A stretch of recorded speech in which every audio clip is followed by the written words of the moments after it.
নূর নবী এসেছে, নূর নিয়ে এসেছে, সে নূরেতে সারা জগৎ আলোকিত হয়েছে।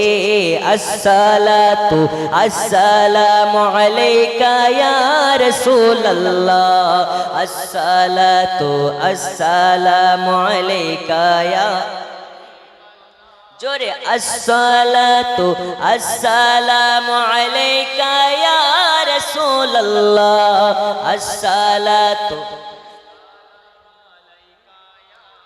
হয় না হয় না, আসসালাতু আসসালামু আলাইকা, আসসালাতু আসসালামু আলাইকা। দয়াল নবীর আগমনে খুশিতে যে মেতেছে, ওই নবীজির নূরে দেখো আলোকিত হয়েছে। নূর নবী এসেছে, নূর নিয়ে, সেই নূরেতে সারা জগৎ আলোকিত হয়েছে। আসসালাতু আসসালামু আলাইকা ইয়া রাসূলুল্লাহ, আসসালাতু আসসালাতু আসসালামু আলাইকা ইয়া রাসূলুল্লাহ, আসসালাতু আসসালামু। দয়াল নবীর আঙুলেতে আকাশ চাঁদ টুকরা হয়ে যায়, ওই নবীজির উম্মত হয়ে নাই মোদের ভয় নাই। নূর নবী এসেছে, নূর নিয়ে এসেছে, সে নূরেতে সারা জগৎ আলোকিত হয়েছে। আসসালাতু আসসালামু আলাইকা ইয়া রাসূলুল্লাহ, আসসালাতু।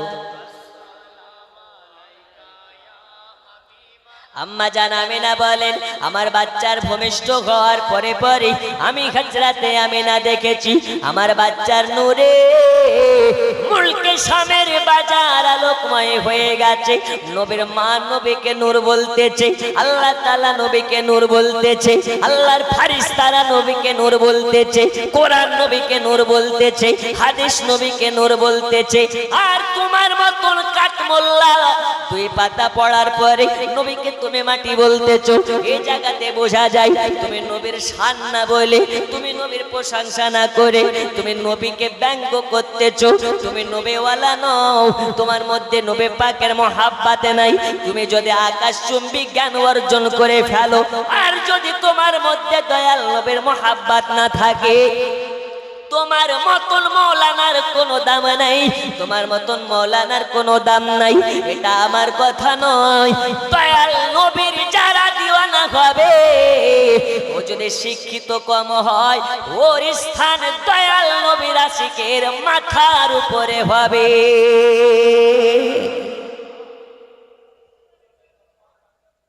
আর তুমি যদি শিক্ষা অর্জন করে আকাশচুম্বী জ্ঞানের মালিক হও, ওই জ্ঞানের দাম আছে। আচ্ছা, আপনারা কি বিরক্ত হচ্ছেন? আপনারা আমার দিকে একটু মনোযোগ দেন। সোনা মানিকেরা আমার, শুধু তাই নয় তাই নয়, আল্লাহ নবী সাল্লাল্লাহু আলাইহি ওয়াসাল্লামের দুটা মুজিজা বলি। হযরত আমিনা বিবি বলেন, আমার বাচ্চা যখন দুনিয়াতে ভূমিষ্ঠ হয়ে গেল, আব্দুল মুত্তালিব হলেন কাবা শরীফের খাদিম।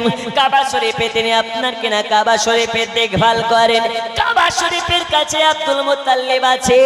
আব্দুল মুত্তালিব যেন দেখতে পায় আল্লাহর কাবা ঘরখানা বারে বারে বারে বারে যেন ঝুঁকে ঝুঁকে পড়ে যাচ্ছে। কোথায় ঝুঁকে ঝুঁকে পড়ে যাচ্ছে?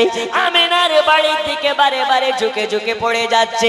আব্দুল মুত্তালিব জিজ্ঞেস করলেন, কাবা বারে বারে কেন তুমি ঝুঁকে ঝুঁকে পড়ে যাইতেছো? কাবা তখন বলতেছে, আব্দুল মুত্তালিব শোনো, আজ আমি কাবা, ভারতের মানুষ আমাকে সাজদা করে, পাকিস্তানের মানুষ আমাকে সাজদা করে, বাংলাদেশের মানুষ সাজদা করে, লন্ডনের মানুষ সাজদা করে, ইংল্যান্ডের মানুষ সাজদা করে। এই কারণে সাজদা করে আমি সবার কাবা, আর আমি কাবা আজকে যারে ঝুঁকে ঝুঁকে পড়ে যাচ্ছি, আজকে যার জন্য সাজদায় পড়ে যাচ্ছি, উনি হলেন আমার কাবা। আজ আমি কাবা, আমার কাবার আগমন হয়েছে। ওই কাবাকে যদি দেখতে চাও জলদি করে বাড়ি চলে যাও, বাড়ি চলে যাও। হযরত আমিনার গর্ভ হতে আব্দুল্লাহর কুটিরে আমি কাবা, আমার কাবার জন্ম হয়ে আছে।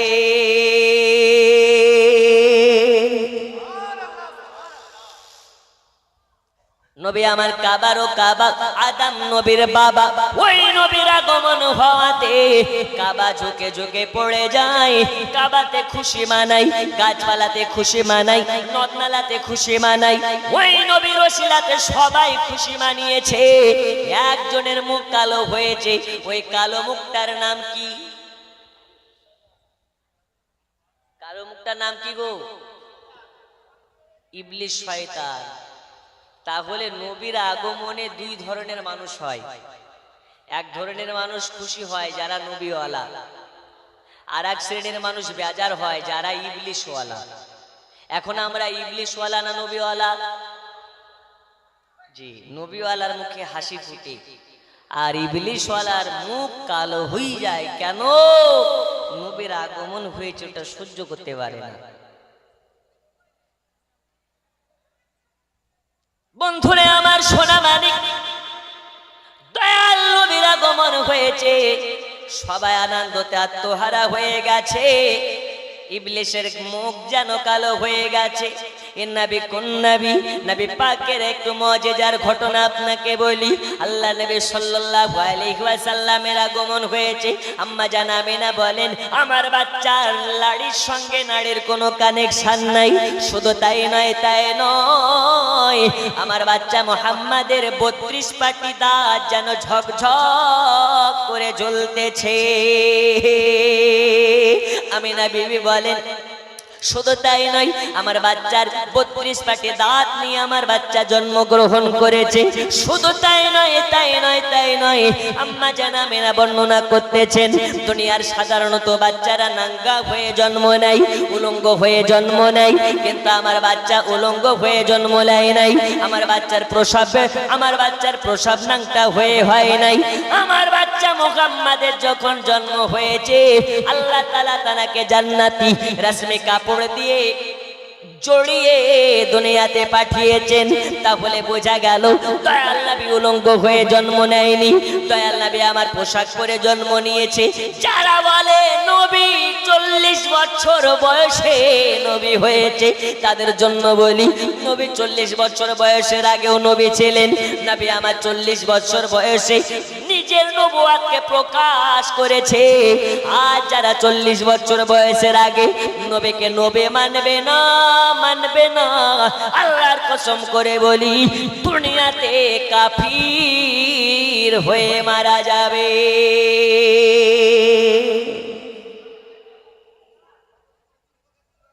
এখন বলে না, বলে না, নবী 40 বছর বয়সে নবী হয়েছে। হ্যারে খ্যাপার দল, নবী যদি 40 বছর বয়সে নবী হবে, আমার রাসূলকে জিজ্ঞেস করছেন হযরতে জাবির, নবী গো আপনার জন্ম কবে হয়েছে? তো নবী বলছে, শুনলো, अव्वलु मा खलक़ल्लाहि नूरी, रब ने सबसे पहले जो चीज बनाया वो चीज मेरा नूर है। जोरे बोलो, কার নূরকে বানিয়েছেন? নবীর নূরকে বানিয়েছেন। যারা বলে নবী 40 বছরে নবী হয়েছে, আল্লাহর এই পৃথিবীতে তাদের মতন জাহিল, মূর্খ, গান্ডু, গাধা কেউ বলা যাবে না। নবী আমার আগমন করলেন তো নবী পোশাক পরিধান অবস্থাতে জন্মগ্রহণ করলেন। আচ্ছা মুসলমান, আমরা যখন ছোট ছিলাম তখন আমরা বলতাম, যখন মুসলমানি দেবে তখন মুসলমান হয়, তার আগে হিন্দু। বলতাম না, বলতাম না, বাচ্চারা বলতো। মানে এখনো আমরা মুসলমান হইনি, যখন মুসলমানি দেবে তখন মুসলমান হব। আচ্ছা, আপনাদের কাছে প্রশ্ন করতে চাই, বলুন তো নবীর মুসলমানি কে দিয়েছে? জানা আছে? যে মৌলবি বলে নবী বড় ভাইয়ের মতো, নবী আমাদের মতন সাধারণ মানুষ, ওই মৌলবিকে খাম্বার সঙ্গে বাঁধেন, বল নবীর মুসলমানি কে দিয়েছে? আমার আল্লাহ বলছে 10 টাকার হাজাম আমার নবীর ইজ্জত দেখবে, এটা হতে পারে? এই হতে পারে? নবী হচ্ছেন সবার থেকে আলাদা, নবীর শানি নাই, ছায়াও নাই। আমার আল্লাহ বলে 10 টাকার হাজাম দ্বারাতে আমার নবীর ইজ্জত দেখানো যাবে না। এই কারণে আম্মা জান আমেনা বর্ণনা করতেছেন, আমার দয়াল নবী খাতনা অবস্থায় দুনিয়ায় জন্মগ্রহণ করেছে। যারা বলো নবী আমাদের মতো, তাদেরকে বলি তোমার মুসলমানের সময় তুমি গালি দিয়েছো হাজামকে, তোমাকে মুসলমানি দেওয়ার পরে মলম লাগাতে হয়েছে, ইনজেকশন দিতে হয়েছে, কিন্তু দয়াল নবী আমার খাতনা অবস্থাতে জন্মগ্রহণ করেছে। এখান থেকে বোঝা যায় নবী আমাদের মতন নয়, নবী আমাদের মতন নয়। যারা নবীকে আমাদের মতন বলবে আল্লাহর পৃথিবীতে তারা সঙ্গে সঙ্গে কাফির হয়ে যাবে।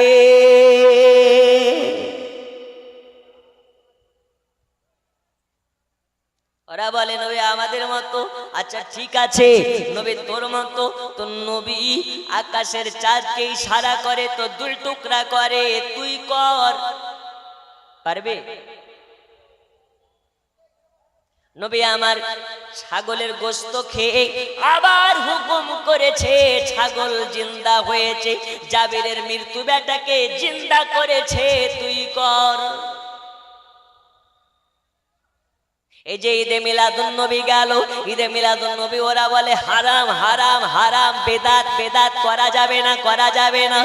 যে আগালে হাদিস মোল্লা বলতেছে ঈদে মিলাদুন নবী করা যাবে না, জুলুস করা যাবে না।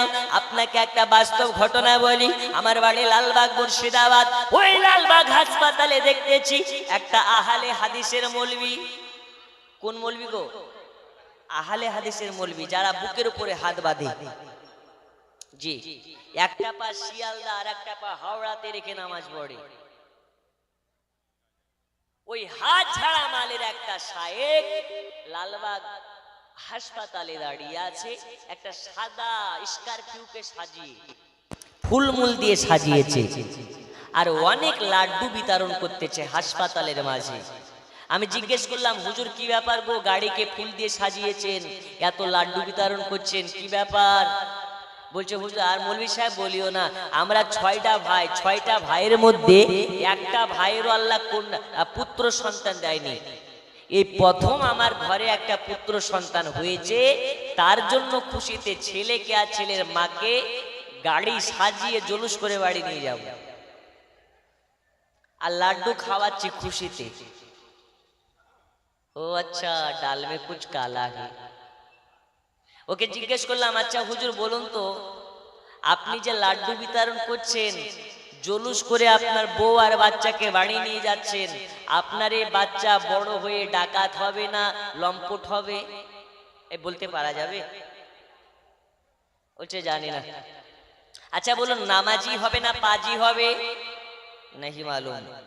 আচ্ছা বলুন তো, আপনার এই ছেলে বড় হয়ে হাজি হবে না ডাকাতের কাজী হবে? জানি না। আচ্ছা চোর হবে না ডাকাত হবে? জানি না। মৌলবি হবে না মাস্টার হবে? তো জানি না। তোমার হারাম খোর বেটা না হালাল খোর বেটা, এর কোনো গ্যারান্টি নেই। ওই বেটা জন্ম নেওয়ার খুশিতে যদি জুলুস করে গাড়িকে সাজিয়ে লাড্ডু বিতরণ করে বাড়ি দিয়ে যেতে পারো, আপনার আমার নবী যেই নবীর চরিত্র আল্লাহ তাআলা কোরআনে ঘোষণা দিয়েছে, এই নবীর চরিত্রের মতো কারো চরিত্র নয়।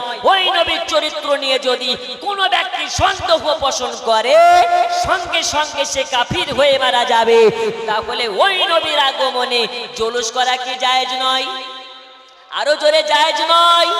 ওই নবীর আগমনে লাড্ডু খাওয়া জায়েজ, বিরিয়ানি খাওয়া জায়েজ, খিচুড়ি খাওয়া জায়েজ।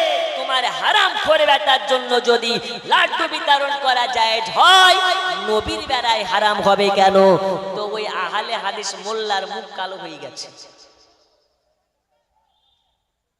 একদম বাদরের পেছন হয়ে গেছে। ওর কাছে আর কোনো যুক্তি নেই।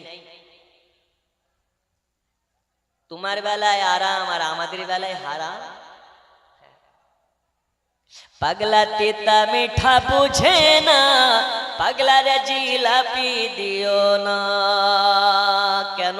পাগলা তো তিতা কোনটাকে বলে জানে না, মিঠা কাকে বলে জানে না। ওই ধুলিয়ানের দিকে একটা বাচ্চা মৌলবি ছাপড়ি আগালে হাদিস বক্তা আছে, আপনার হিজড়াদের মতন করে ইশারা ইঙ্গিতে বক্তব্য দেয়। কোন এলাকে বললাম? ধুলিয়ানের দিকে। আব্দুল করিম নাকি একটা নাম ছোড়াটা নাটক করে। সেই ছাপড়ি আহলে হাদিস বলছে, আমার কাছে চাইলে 1000 টাকা দিব, 500 টাকা দিব, জিলাপি কিনে খাও। কিন্তু জিলাপি খাওয়ার জন্য ঈদে মিলাদুন নবীকে জায়েজ বলছো কেন ভাই? আমি বলছি, কানার দল, সুন্নি মৌলবীদের টাকার অভাব নাই রে। সুন্নি মৌলবীরা ফাতিয়া করে অনেক টাকা পায়, জোরে বলুন। সুন্নি মৌলবীরা ফু দিলে ওদেরকে হাদিয়া দেয়। সুন্নিদের টাকার দরকার নাই, সুন্নিদের নবী পাকের মোহাব্বতের দরকার। তো সেই আব্দুল করিম কিংবা যাই হোক, আমি তেমন নামটা জানি নাই, কাল না পরশু দেখলাম তার ভিডিও। আচ্ছা, আমরা জিলাপির জন্য নবীকে ভালোবাসি না নবীর জন্য জিলাপিকে ভালোবাসি? একটু বোঝাই। আমরা বিরিয়ানির পেছনে দৌড়াই না, বিরিয়ানির ওয়ালার পেছনে দৌড়াই। কারণ জানি রাতের বিরিয়ানি রাতে না খেলে সকালে গন্ধ হয়ে যেতে পারে। তাই বিরিয়ানির পেছনে না থেকে বিরিয়ানিওয়ালা যদি থাকে, বিরিয়ানিওয়ালা বিরিয়ানি বানিয়ে খাওয়াতে পারে। আমাদের আকীদা হচ্ছে এটা, আমরা বিরিয়ানির পেছনে দৌড়াই না, বিরিয়ানিওয়ালার পেছনে দৌড়াই। আর বিরিয়ানিওয়ালার পেছনে দৌড়ানোর জন্য বিরিয়ানি আর জিলাপি আমাদের পেছনে দৌড়ায়, জোরে বলুন। ওরা বলে জিলাপির এত দাম বেড়ে গেল নবী দিবসে, তো বাড়বে না? আমার নবীর দাম কি কম? জোরে বলুন। আমার নবীর দামের জন্য জিলাপির দাম বেড়েছে।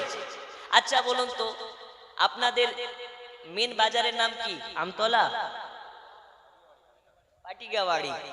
পাটিকাবাড়ির সব থেকে বড় মিষ্টির দোকানে আপনি গিয়ে 100 টাকা দামের মিষ্টি আছে, 50 টাকা দামের মিষ্টি আছে, 500 টাকা দামের মিষ্টি আছে। ওই মিষ্টির দোকানে গিয়ে যদি আপনি বাতাসা কিংবা নুকুল দানা আপনি কিনে খান, কিংবা আপনি দেখেছেন আজ পর্যন্ত বড় মিষ্টির দোকানে নুকুল দানা কিনে খেতে? আরে হ্যাঁ না বলেন না, দেখেছেন? ওই নুকুল দানা বড় মিষ্টির দোকানে কোনো দাম নাই।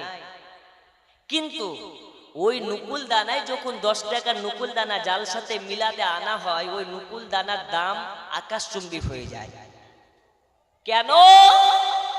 এই কারণে যে ওই নুকুল দানা আমার রাসূলুল্লাহর ফাতিয়াতে অংশগ্রহণ করেছে। দয়াল নবীর কারণে নুকুল দানার দাম এত মূল্যবান হয়ে যায় যে ওই নুকুল দানা হাতে নিতে গিয়ে পায়ে যদি পড়ে যায়, ওই নুকুল দানাটাকে তুলে পরিষ্কার করে মুখে ভরে, জোরে বলুন। এখান থেকে কি বোঝা গেল? নুকুল দানার দাম বেড়ে যায় আমার নবীর কারণে। তাহলে জিলাপির দাম কেন বাড়বে না নবীর কারণে? কথায় কি ভেজাল আছে? আমার নবীর দাম নিয়ে যদি কথা প্রসঙ্গ ওঠে, আমার নবীর সঙ্গে কারো তুলনা করা যাবে? আপনারা বোধহয় আমার কথায় বেজার হচ্ছেন, রাগ করছেন। একটু যুক্তি সহকারে বোঝাচ্ছি, বুঝলে বুঝ পাতা, না বুঝলে তেজ পাতা, কিছুই করার নাই। আমার নবী হচ্ছেন জিন্দা নবী। এই নবীকে নিয়ে যদি কেউ ব্যঙ্গ করে, ওর মর্যাদা কুত্তার থেকেও নিকৃষ্ট। এটাই হচ্ছে বাস্তব। একবার ঝুমঝুমিয়ে দারুদ শরীফ পড়বো, তার আগে এক বলি নাতে রাসূল আমার সঙ্গে সবাই পড়ুন। জন্ম আমার নবীর যুগে হলে কেমন হতো, জন্ম আমার নবীর যুগে হলে হয় না হলে কেমন, আরো জোরে হলে কেমন, দুই নয়নে রাসূল পাক দেখিলে কেমন হতো, জন্ম আমার নবীর যুগে হলে হলে কেমন, আসতো ভেসে হাজিরাতে বিলালের মধুর আযান, যে আজানে ছিল এমনই প্রেম মুগ্ধ রহমান, দয়াল নবীর পিছে নামাজ পড়লে কেমন হতো, দয়াল নবীর পিছে নামাজ পড়লে দুই নয়ন রাসূল পাক দেখিলে কেমন হতো,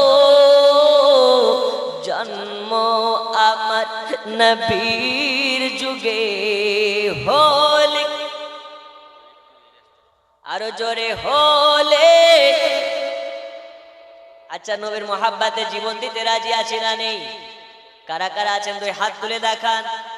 নবীর মোহাব্বতে যদি বলি টাকা দাও, দিবেন তো ইনশাআল্লাহ? নবীর মোহাব্বতে বাড়ি দিতে বললে বাড়ি দিতে রাজি। এখন নবীর মোহাব্বতে আমি শুধু দাঁড়াতে বলবো, দাঁড়াতে পারবেন? আমি নারে তাকবীর বলবো, সবাই দাঁড়াবেন। নারে তাকবীর। একটু আগে চলে আসেন। জি, দাঁড়িয়ে যখন গেছেন আগে চলে আসেন। ওই যে পেছনে যারা দাঁড়িয়ে আছে অনেকক্ষণ ধরে, আসেন আসেন। এই পালাবেন না, ও চাচা বসেন। বিড়ি খেতে যাবেন নাকি? বসেন বসেন বসেন, আগে আসেন আগে আসেন, সামনের দিকে। হাই হাই হাই, এদিকে তুলাই ভুল হলো মনে হচ্ছে গো।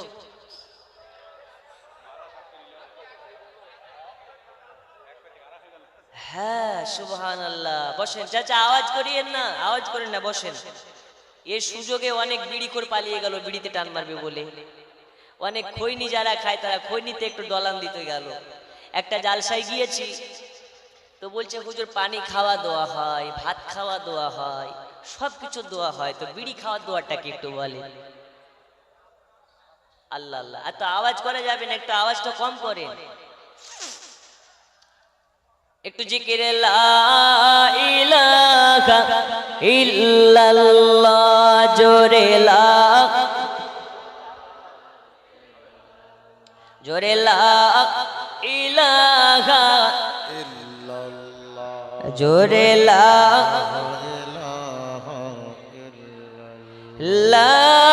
ইলাহা ইল্লাল্লাহ মুহাম্মাদুর।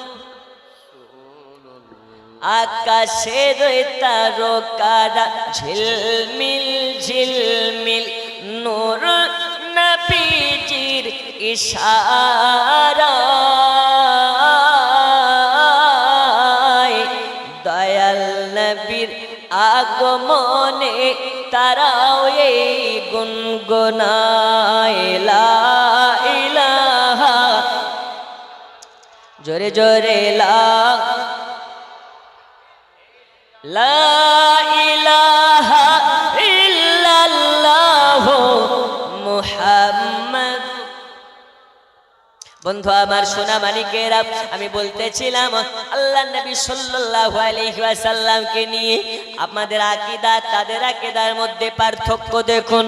দয়াল নবীর আপনার কিনা দুধমা হযরতে হালিমা তো সাদিয়া বলতেছেন, একটা সময় আমি এতটাই কাঙ্গাল ছিলাম, এতটাই অর্থহীন ছিলাম, এতটাই গরিব ছিলাম, আমার বাড়িতে সকালবেলা খাবার যদি হতো, বিকেল বেলা খাবার হতো না, সকালবেলা খাবার হলে সন্ধ্যাবেলা খাবার হতো না। এমনও দিন গেছে একদিন খাবার হয়নি, 2 দিন খাবার হয়নি।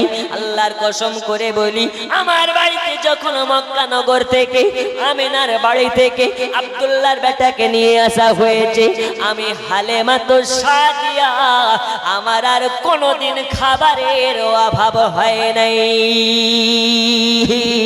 এ নবী কোন নবী?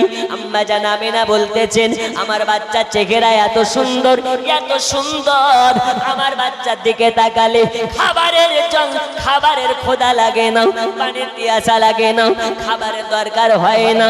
নবীর চেহারার দিকে চাইয়া যদি কেউ 1 মাস থেকে যায়, 1 মাস খোদা লাগবে না, 1 বছর থেকে যায়, 1 বছর খিদা লাগবে না। আমার নবীর চেহারা এতটা সুন্দর, এতটা সুন্দর। এই নবীর মোহাব্বত কারে যারা হবে, নবীর মোহাব্বতে ভারতে বসে যায় নামাজের পাটিতে দরুদ শরীফ পড়ে কান্না করবে। আল্লাহর নবী বলেছেন, আমি অতক্ষণ পর্যন্ত থাকতে পারি না যতক্ষণ পর্যন্ত আমার আশিককে স্বপ্নে মাঝে দিদার না দিই। সুবহানাল্লাহ। আচ্ছা, যদি কেউ নবীকে স্বপ্নে দেখে, ওটা বাস্তবে দেখবে না মিথ্যা দেখবে? নবী আমার বলেছেন, আমাকে যারা স্বপ্নে দেখিবে ওটা মিথ্যা নয়, মিথ্যা নয়, কারণ আমার চেহারা ধারণ করার ক্ষমতা আল্লাহ শয়তানকে দেয়নি। তাহলে বোঝা গেল এই নবীর চেহারার সুরত ধরার মতন শয়তানের ক্ষমতা নাই। কিন্তু এ দুনিয়াতে 1 শ্রেণীর মোল্লা মৌলবি আছে যারা বলে নবী আমাদের বড় ভাইয়ের মতো, নবী আমাদের মতো। আল্লাহ তাআলা আদমকে, আপনার ইবলিস শয়তান নিজের মতন বলার কারণে আল্লাহ ইবলিসকে জান্নাত থেকে বার করে দিয়েছে। আর এই দুনিয়াতে যারা নবীকে আমাদের মতন বলবে, তাহলে কি মনে হয় এরা জান্নাতে যেতে পারবে? পারবে? সম্ভব নয়। সোনা মানিকেরা আমার, শুধু তাই নয়, হযরত হালিমা সাদিয়া বলতেছেন, আমি যখন নবীকে আনতে গেলাম, একটা দুর্বল উটে করে গেলাম। ওই দুর্বল উটটা যাওয়ার সময় কিছুটা রাস্তা গিয়ে একটা জায়গায় বসে গেল, চলাফেরা করতে পারছে না, আমাদের ভারী ওজন নিয়ে যেতে পারছে না। দয়াল নবীকে যখন আসার সময় নিয়ে আসলাম, নবীকে যখন ঘোড়া আপনার কিনা উটের উপরে বসিয়ে নিলাম, ওই দুর্বল উট এত ছুটতে লেগেছে, এত ছুটতে লেগেছে, আমাদের আগে যারা মক্কা থেকে বাচ্চা নিয়ে দায়রা আসতেছিল তাদেরকে অতিক্রম করে আমার উটটা সবার আগে যেন পৌঁছে গেল। সবাই বলতে লেগেছে, হালিমা মক্কাতে গিয়ে কারো খামার থেকে মনে হয় উট চুরি করেছে, কারো খামার থেকে মনে হয় উটটাকে বদলি করে নিয়েছে। হালিমা সাদিয়া বলে, আমি চুরি করে নাই, আমি আমার উটটাকে বদলি করে নাই, আমার এই উটের উপরে আমার দুধ বাচ্চা মুহাম্মদ উঠার কারণে আমার উটের ক্ষমতা বৃদ্ধি পেয়েছে। সুবহানাল্লাহ। আব্বাজি আমার, সোনা মানিকেরা, হযরত হালিমা সাদিয়া বলতে আছেন, আমি যখন রাসূলুল্লাহকে আমার বাড়িতে নিয়ে আসলাম, আমার ভেড়াতে, দুম্বাতে, ছাগলে দুগ্ধ দিত না। দয়াল নবীর আগমনে ওই মরে আপনার কিনা যেই ভেড়াতে, যে দুম্বাতে দুগ্ধ দিত না, দয়াল নবী তাদের দিকে একবার তাকিয়েছে। ওই বকরি, ওই দুম্বা, ওই ভেড়াতে এত দুগ্ধ দেওয়া লেগেছে, এত দুগ্ধ দিতে লেগেছে, আমি হালিমা দুগ্ধ বেচে বেচে বেচে বেচে অনেক অর্থের মালিক হয়ে গেলাম। মক্কা নগরে থেকে দুধ বেটা মুহাম্মদকে আনার পরে থেকে আমার ছাগলে বকরিতে দুগ্ধ দেয়, এত দুগ্ধ দেয়, এত দুগ্ধ দেয়, আমি হালিমা সাদিয়া দুগ্ধ বেচে বেচে অনেক অর্থের মালিক হয়ে গেলাম। হালিমা সাদিয়া বলে, আমার বাড়িতে রাতের বেলা অন্ধকারে চিরাগ জ্বালানোর মতো তেল ছিল না, লম্প জ্বালানোর মতন তেল ছিল না, যেই কারণে আমার বাড়িতে কোনোদিন সানবাতি পড়তো না, আমার বাড়িতে রাতের বেলাতে লাইট জ্বলতো না। আমার নবী যেদিন থেকে এসেছে, হালিমা হালিমাতুস সাদিয়ার বাড়ি কোনোদিন অন্ধকার হয় নাই। সারা রাত লাইট জ্বলে, সারা রাত আলোকিত হয়ে থাকে। এ কারণে এলাকাবাসী, প্রতিবেশী সবাই যেন অবাক হয়ে যায়। চায়ের দোকানে এখানে ওখানে আলোচনা শুরু করেছে, হালিমা কোনো রকম ভাবে গুপ্তধন পেয়েছে নাকি, যে হালিমার বাড়িতে সকালবেলা খাবার হলে সন্ধ্যাবেলা খাবার হতো না। ওই হালিমার বাড়িতে সারা রাত চিরাগ জ্বলে, সারা রাত আলো জ্বলে। হালিমা তেল পায় কোথায়? হালিমা তেল পায় কোথায়? হালিমাতুস সাদিয়া বলে, এই তায়েফ নগরের মহিলারা, তায়েফ নগরের মানুষেরা শুনে নাও, ওয়াল্লাহি আল্লাহর কসম, ওয়াল্লাহি আল্লাহর কসম, আমার বাড়িতে লাইট জ্বলে না, আমার বাড়িতে বাতি জ্বলে না, আমার বাড়িতে রশনি জ্বলে না। সেই দিন থেকে মক্কা নগর থেকে হালিমাতুস সাদিয়া আমিনার ওই আপনার কি না এতিম বাচ্চাটাকে এনেছে, মানে মুহাম্মদকে এনেছে। হালিমার বাড়িতে লাইট জ্বালানোর প্রয়োজন পড়ে না, ওই নবীর নূরে সব সময় আলো হইয়া থাকে। সুবহানাল্লাহ। নবীর নূরে আলোকময় হয়ে থাকে, নবীর নূরে রশ্মিময় হয়ে থাকে। যারা বলো নবীকে নূর বলা যাবে না, যাবে না, যাবে না, কোরআন বলে কদ জাকুম মিনাল্লাহি নূরুন ওয়া কিতাবুম মুবিন। তোমার যুক্তি ফেল হয়ে যাবে, তোমার উদাহরণ ফেল হয়ে যাবে, মুবাহালা করার প্রয়োজন পড়ে না। কারণ কোরআন বলে দিয়েছে আল্লাহর তরফ থেকে একটা নূর এসেছে আর একটা কিতাব এসেছে। নূর বলতে রাসূলুল্লাহকে বোঝানো হয়, কিতাব বলতে পাক কালামুল্লাহকে বোঝানো হয়। এরপরেও যারা নবীকে মাটি বলে, আল্লাহর কসম করে বলি, এই দুনিয়াতে তারা ইহুদির দালাল। কার দালাল? ইবলিসের দালাল, ইহুদিদের দালাল। কোরআন বলে কদ জাআকুম মিনাল্লাহি নূরুন ওয়া কিতাবুম মুবিন।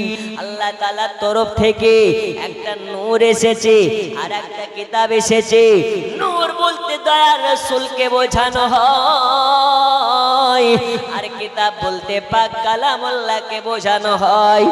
কালামুল্লাহ বলতেছে নবী নূর, ওই নূর নবীকে যারা নূর বলে মানবে তারা নবীর নূরের আলোতে আলোকময় হয়ে যাবে। দয়াল নবীকে জিজ্ঞেস করা হয়েছিল, ইয়া রাসূলুল্লাহ কি আগামী বাল্লা হুজুর আপনার হাসরের ময়দানে আল্লাহ আদম থেকে নিয়ে ঈসা রুহুল্লাহ পর্যন্ত সব নবীর উম্মতের বিচার একসাথে করবে। ওই সময় সবাই এক জায়গাতে থাকবে, আপনার উম্মতদেরকে কি করে বোঝা যাবে? নবী আমার বললেন, হে আমার উম্মতেরা শুনে নাও, সাহাবীরা শুনে নাও, 1000 কালো ঘোড়ার মধ্যে থেকে যদি একটা ঘোড়া, কালো ঘোড়ার গায়ে শরীরে একটা সাদা কালারের দাগ থাকে, 1000 ঘোড়ার মধ্যে থেকে ওই ঘোড়াটাকে চেনা যাবে কি যাবে না? যাবে না? যাবে। নবী আমার বলছে হাজার হাজার উম্মত থাকবে, কিন্তু আমার যারা উম্মত হবে, যার অন্তরে আমার মোহাব্বত থাকবে, ওর পেশানিতে একটা নূর চমকাবে। ওই নূর কার নূর? নবী আমার বলছে আমার নূর। ওই নূরে বোঝা যাবে এরা উম্মতে মুহাম্মাদি, আর শুধু উম্মতে মুহাম্মাদি নয়, আশিকে নবী। আচ্ছা, ওই নূর পাওয়া যায় নামাজ পড়ে না কাজা করে? পড়ে না কাজা করে, দাড়ি কেটে না রেখে, হালাল খেয়ে না হারাম খেয়ে গো, আমরা খেতে পারি, আমরা পড়তে পারি। আল্লাহ বলেন যার মুখে দাড়ি থাকে আমি আল্লাহ তাকে জাহান্নামের আগুনে পোড়াতে লজ্জা বোধ করি, আর আমরা দাড়ি রাখতে লজ্জা বোধ করি। এর থেকে কপাল পোড়ার কি আছে? একজন আছেন নবীর মুহাব্বতে দাঁড়িয়ে বলতে পারেন, হুজুর আজ থেকে ওয়াদা করলাম নবীর আগমনের মাসে নবীকে খুশি করার জন্য আজকে থেকে দাড়ি কাটবো না, এই ওয়াদা করে নিলাম। আছেন? আছেন? একজন দেওয়ানা দেখতে চাই মোহাম্মদপুর, আল্লাহ নামটাও খুব সুন্দর, মোহাম্মদপুর।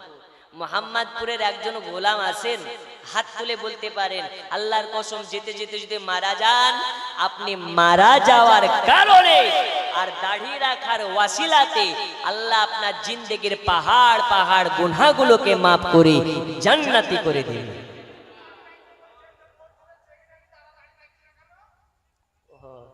বাহ, খুব গুরুত্বপূর্ণ কথা বলেছেন, আওয়াজ করবেন না। চাচা যেটা বলেছেন খুব গুরুত্বপূর্ণ কথা বলেছেন। এখানে দাঁড়িয়ে রাখতে বলছেন, কিন্তু মসজিদের সেক্রেটারি কেন দাঁড়িয়ে রাখছে না? ঠিক কি না? কথায় কি ভেজাল আছে? রাগ করছেন নাকি? রাগ করার কিছু নাই। আমাদের সমাজ ব্যবস্থা এখন এমন হয়েছে, মসজিদে যদি কেউ প্রকাশ্য মদ খেয়ে যায় তো একটা জুতা মাটিতে পড়বে না, সবগুলো পিঠে পড়বে। কিন্তু যারা সুদ খায় ওই সুদখোরকে মসজিদের সেক্রেটারি বানায়। এটা আমাদের সমাজ ব্যবস্থা, ঠিক কি না? তাই বলি, মসজিদের সেক্রেটারি করবেন কাকে? ফাসিককে না দাড়িওয়ালাকে? কিন্তু আমাদের সমাজে কি, যার টাকা আছে তাকে সেক্রেটারি করে, আর গরিব মানুষটাকে পাত্তা দেওয়া হয় না। এটা একটা জঘন্যতম অপরাধ। মসজিদের সেক্রেটারি হবে তিনি যার মুখে রাসূলুল্লাহর সুন্নাত থাকবে। জোরে বলুন। তুমি একটা নামাজ পড়ো না, সপ্তাহে সপ্তাহে শুক্রবার একদিন এসে তুমি মসজিদের সেক্রেটারি হবা, তোমার ওই যোগ্যতা নেই। যে মসজিদের সেক্রেটারি হবে কাল হাসরের মাঠে ওইটাই পরিচয় দেওয়া হবে, অমুক জুমা মসজিদেরই সেক্রেটারি ছিল। জোরে বলুন। তাই মসজিদের সেক্রেটারি কারা করে? চাচা আপনাকে আমার প্রশ্ন, এবার আওয়াজ করবেন না। মসজিদের সেক্রেটারি যে দাড়ি ছিলা ব্যক্তিটা হয়, ও নিজে থেকে হয় না 10 জন মিলে করে? তাহলে 10 জনের ভুল না একজনের ভুল? তাহলে এটা আমাকে বলে তো লাভ নাই, আপনারা করেছেন তাই হয়েছে, ঠিক কি না? তাই 10 যেখানে খোদা সেখানে, এই কথাটা ডাহা ভুল কথা, মিথ্যা কথা। কেন? 10 যেখানে খোদা সেখানে, এটা ভুল। এটা আপনাকে বুঝিয়ে দিই। আচ্ছা ধরুন এখানে 10 জন আপনারা আছেন, আমি একা আছি। আপনারা সবাই সুদখোর, আমি একাই হালালখোর। কার দিকে আল্লাহ থাকবে? ওই 10 জনের কাছে না একজনের কাছে? হাদিস বলছে হক আছে যেখানে আল্লাহ আছে সেখানে হক নাই, যেখানে খোদা নাই সেখানে। তাই সমাজ যেখানে খোদা সেখানে, এটা ভুল কথা। আপনারা সমাজের মানুষ দাড়িওয়াল দাড়ি ছিলাকে সেক্রেটারি বানান, তাই হয়।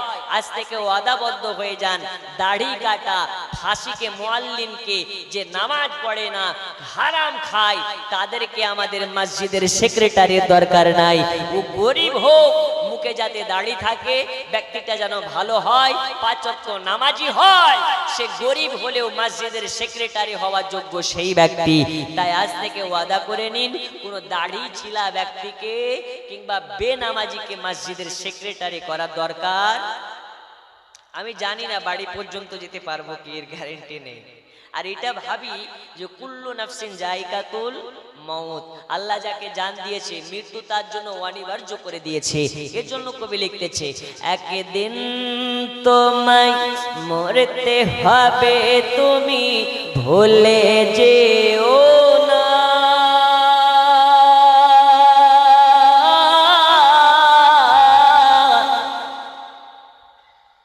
তোমার আসল ঠিকানা গো তোমার মাটির বিছানা। এ টাকা কড়ি সোনা বাড়ি কিছুই যাবে না।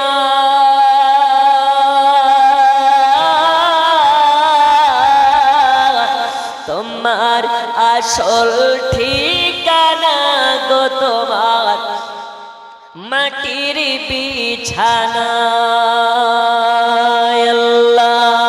আল্লাহুম্মা জোরে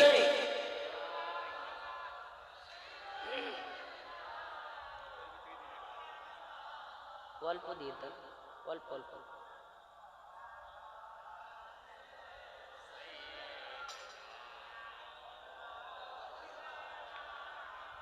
আরো জোরে ওয়ালা আলি।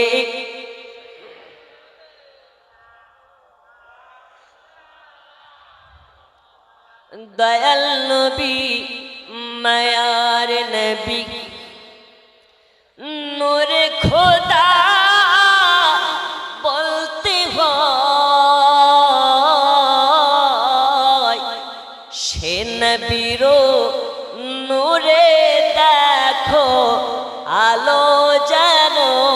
দুনিয়াময় আল্লাহুম্মা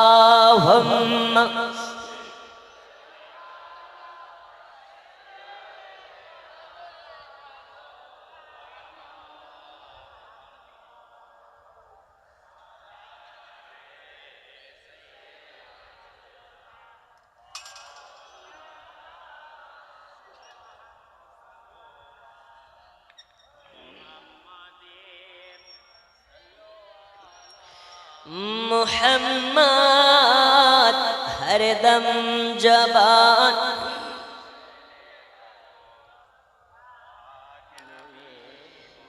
হে যুবকেরা সোনামানিকেরা তাহলে বোঝা গেল আম্মা জান হালিমাতুস সাদিয়া বলেন আমার বাচ্চা মুহাম্মদকে যখন আমার বাড়িতে আনা হলো আমার বাড়িতে যে বকরিতে আপনার দুগ্ধ দিত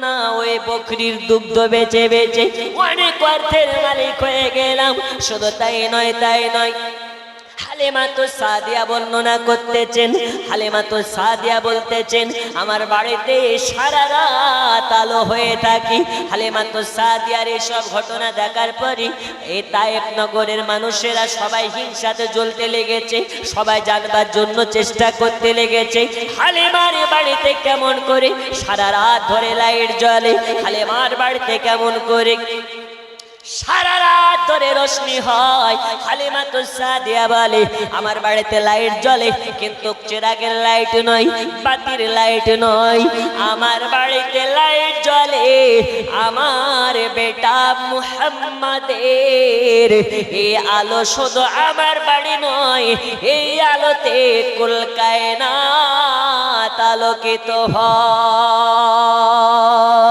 ও মা খালা শুনে জানে রাতের বেলা হযরতে হালিমাতুস সাদিয়া বর্ণনা করতেছেন আমার বাড়িতে আমার দুধ বেটা মুহাম্মদকে যখন নিয়ে এসেছিলাম তানার চাচা আব্বাস আমার বাড়িতে তানার একজন চাচা আমার বাড়িতে খোঁজ খবর নেওয়ার জন্য এসেছিলেন হালিমাকে এসে জিজ্ঞেস করেন হালিমা তুমি তো আমার বাচ্চা আমার ভাতিজাকে এনেছো তুমি যখন কাজ কামে ব্যস্ত থাকো অথবা ছাগল বকরির জন্য আপনার কিনা সে ছাগল বকরিকে চড়াতে নিয়ে যাও আমার ভাতিজাকে দোলনাতে দোলা দেয় কে তুমি যখন রান্না বান্না করো ওই সময় আমার ভাতিজার দোলনাতে দোলা দেয় কে হালিমাতুস সাদিয়া ওই সময় বলেছিলেন ওগো নবীজির চাচা জান আপনার ভাতিজার দোলনাতে দোলা দেই না আপনার ভাতিজার দোলনাতে দোলা দেই না আপনার ভাতিজাকে যেই দিন থেকে এনেছি আপনার ভাতিজার দোলনাতে দোলা তো দিই না তার সাথে আমার নিজের একটা বাচ্চা আছে তার দোলনাতেও দোলা দিই না জোরে বলো কেন কেন কেন হালিমাতুস সাদিয়া বলে এই কারণে আমি দেখেছি আপনার ভাতিজার দোলনাতে অটোমেটিক দোলা দেয় কেমন করে আমার আল্লাহ বলে জিবরিল চলে যাও ওই দেখো আমার নান্নি মুহাম্মদ দোলনাতে শুয়ে আছে জলদি করে যাও আমার মুস্তাফা যেন দোলনা থেকে পড়ে না যায় এজন্য কি করবে তুমি নিজে যাবে আর আমার দোস্ত মুস্তাফার দোলনাতে পাগাড়া দেবে আর নিজে হাতে নবী পাকের দোলনাতে দোলা দেবে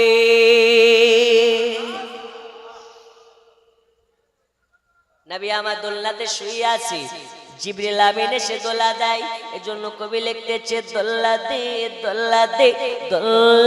দোলা দে হায় যেথায় নবীজি ঘুমায় জোরে বলো আওয়াজ নাই আরো জোরে দোলাতে হায় যেথায় নবীজি ঘুমায় নবীজির দোদমা নাম তার হালিমা নবীজির দোদমা নাম তার হালিমা থাকেন নবীর পাগারায় থাকেন নবীর পাগারায় দে দোলাতে হায় যেথায় নবী ঘুমায়। জোরে বলো, আর একটু জোরে। বাপ বেটা মিলে হাজিরা হজে যায়, কালো কাবা ধরে কয়। হাজিরা হজে যায়, কালো কাবা ধরে কয়। মোর গুনহা মাফ চায়, যেথায় নেবে জি ঘুমায়। দে দোল্লাতে দোল্লাতে দোল্লাতে দোল্লাতে গায়, যেথায় নেবে জি ঘুমায়। হালিমা তো সাদিয়া বর্ণনা করতেছেন, আপনার ভাতিজা শুয়ে থাকে আর আল্লাহর ফারিস্তাদের লিডার জিবরিল আমিন আসার পরে দোলনাতে দোলা দেয়। এটা তো দোলা দেয়। নবী আমার জিবরিলকে বলে, আচ্ছা জিবরিল বলো, তুমি কার হুকুমে আমার দোলনাতে দোলা দিছো? এই বলো, কার হুকুমে দোলা দিছো? জিবরিল আমিন বলেন, ইয়া রাসূলুল্লাহ, আল্লাহ পাকের হুকুমে দিচ্ছি। আমার নবী বলে, এই জিবরিল শুনে নাও, তুমি আমার দোলনাতে দোলা দিচ্ছ আল্লাহ পাকের হুকুমে। আর আমি নবী তোমাকে হুকুম করলাম, আজকে তুমি আমার দুধ ভাইয়ের দোলনাতে দোলা দেবে, তাও আমি নবী আমার হুকুমে।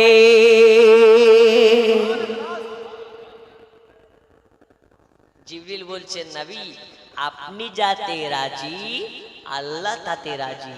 আপনি যেটা বলেন ওটাই তো আল্লাহর বলা। আমার কোনো রকমের আপনি যেটা বলেন সেটা মানতে আমার কোনো রকমের আপত্তি নেই। সঙ্গে সঙ্গে জিবরিল আমিন দয়াল নবীর হুকুমে নবীর দুধ ভাইয়ের দোলনাতে দোলনা দিতে লেগেছে। জোরে বলবেন না? আরে নবী তো বলেছেন, আল্লাহ পাক নবীকে বলতে বলেছেন, নবী বলে দিন রিজিক দেন আল্লাহ, কিন্তু রিজিকের মালিক করে দিয়েছি আপনাকে। জান্নাত বানিয়েছেন আল্লাহ, জান্নাতের মালিক করেছেন রাসূলুল্লাহ।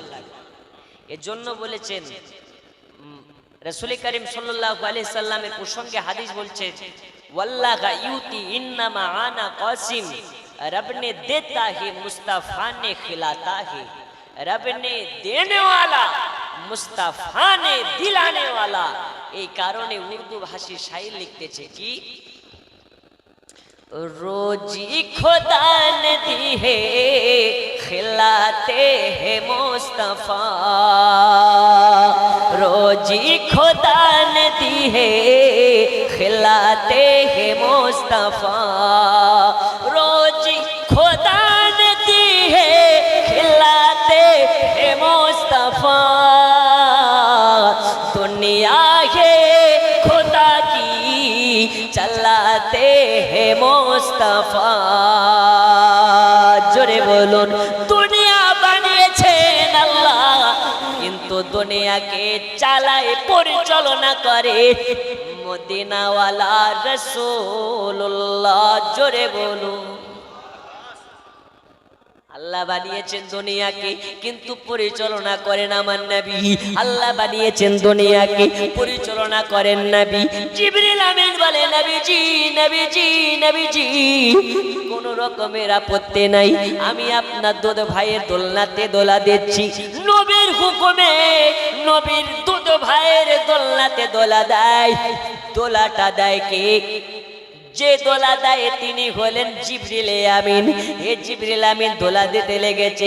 এ বাবা সোনা মানিকেরা, শুধু তাই নয়, হালিমা তো সাদিয়া বলে, আমার মুস্তাফা সাল্লাল্লাহু আলাইহি ওয়াসাল্লাম, এবার আমি আর কি তোমাদেরকে মজেজা বলবো, আপনার ভাতিজা মুহাম্মাদের দোলনাতে দোলা দেওয়া লাগে না, আল্লাহর ফারিস্তাদের লিডার জিবরিল আমিন নিজে দোলা দেয়। শুধু তাই নয়, আপনার ভাতিজা মুহাম্মদকে আনার পরে আমি হালিমা অনেক অর্থের মালিক হয়ে গেছি, অনেক টাকার মালিক হয়ে গেছি। হালিমা তো সাদিয়া বলে, আমি ছিলাম আগে জিরো, নবী যখন আসলো আমার বাড়ি হয়ে গেলাম হিরো। আমি হালিমা তো সাদিয়া, নবীকে আনার পরে আমার বায়োগ্রাফি চেঞ্জ হয়ে গেছে। এখানে বোঝা গেল এটা হালিমার পাওয়ার নয়, নবীর পাওয়ার পরে হালেমার পাওয়ার হয়েছে, নবীর জন্য হালেমার মর্যাদা বেড়েছে, নবীর কারণে হালেমার শান বেড়েছে, নবীর কারণে হালেমার ইজ্জত বেড়েছে, নবীর কারণে হালেমা সম্মান পেয়েছে।